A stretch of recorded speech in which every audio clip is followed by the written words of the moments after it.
30 by 45 का पश्चिम मुखी घर का एक बहुत सुंदर मैप है। अगर ये मैप आपको अच्छा लगे तो इसी तरह से पश्चिम मुखी घर बना सकते हैं, लेकिन इसकी कुछ खास बातें ज़रूर जान लीजिए। जैसे कि ये हमारा प्लॉट है और इस प्लॉट पर हमने यहाँ पर खाली जगह छोड़ी है और प्लॉट का द्वार यहाँ लगाया है, क्योंकि ये अभी घर का द्वार नहीं है, ये प्लॉट का द्वार है। टॉयलेट बाथरूम हमने घर के बाहर बनाए हैं और इसी तरह से अगर आप मैप बनाते हैं यानी घर बनाते हैं तो बहुत अच्छा वास्तु के अनुसार घर कहलाता है। टॉयलेट बाथरूम घर के अंदर जब आ जाते हैं तो इसमें वास्तु दोष उत्पन्न हो जाता है। तो टॉयलेट बाथरूम हमने प्लॉट की बाउंड्री वॉल है वहाँ पे बनाए हैं, घर की बाउंड्री वॉल के अंदर नहीं बनाए। यहाँ पर गाड़ी खड़ी कर सकते हैं आप। यहाँ पर एक बेडरूम बनाइए, एक बेडरूम यहाँ, यानी 2 बेडरूम हमारे बन गए और घर का जो मुख्य द्वार है वो यहाँ से स्टार्ट होता है, यानी ये एरिया पूरा सेपरेट है और ये एरिया प्लॉट का हो गया। घर के अंदर जाएंगे तो ये पूरा ब्रह्मा स्थान जो है वो पूरा खाली है। सीढ़ियाँ दक्षिण दिशा में बन चुकी हैं। रसोई घर हमारा इस एरिया में है और यहाँ आप देख रहे हैं ये खाली जगह छोड़ी गई है घर के बाहर 2 से 2.5 फुट, क्योंकि अगर ज़्यादा जगह छोड़ेंगे फिर कमरे छोटे हो जाते हैं। 2 से 2.5 फुट भी अगर आप खाली जगह छोड़ते हैं तो वो भी काफ़ी अच्छी रहती है।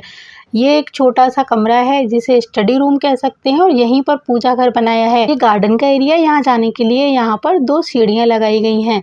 तो ये एरिया जो है वो थोड़ा सा नीचा हो जाता है। इस तरह से आप अपने घर का निर्माण करेंगे। ये आप कवर भी कर सकते हैं और खुला भी छोड़ सकते हैं। यहाँ पर बड़ा गेट रहेगा और घर के अंदर जाने के लिए ये डबल डोर वाला मुख्य द्वार रहेगा जो लकड़ी का होना चाहिए। ये लोहे का गेट होता है और ये लकड़ी का जो द्वार है जहाँ दहलीज भी होती है, ये हमारे घर के अंदर का द्वार है और यहाँ पे दहलीज तो आपको ज़रूर लगानी चाहिए।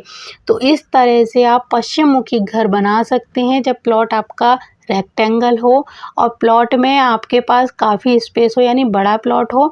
और छोटा प्लॉट है तो कमरे आप कम कर सकते हैं, लेकिन टॉयलेट बाथरूम घर के बाहर बनाएंगे तो बहुत ही अच्छा रहेगा। छत के ऊपर पानी की टंकी आपको रखनी है तो वो इस एरिया से इस एरिया के बीच में कहीं पर भी रख सकते हैं।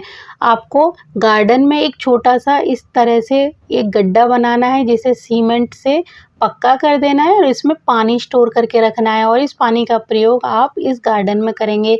यहाँ बारिश का पानी स्टोर हो ऐसी व्यवस्था करनी है और घर की नालियाँ आपको इस तरह से घर के बाहर निकालनी है, यानी जो खाली जगह छोड़ी थी यहाँ से पाइपलाइन लाकर और यहाँ से आपका जहाँ पर भी रोड का जो मेन होल हो वहाँ पर उस लाइन को जोड़ दीजिए। तो इस तरह से हमारा घर तैयार हो जाता है पश्चिम मुखी।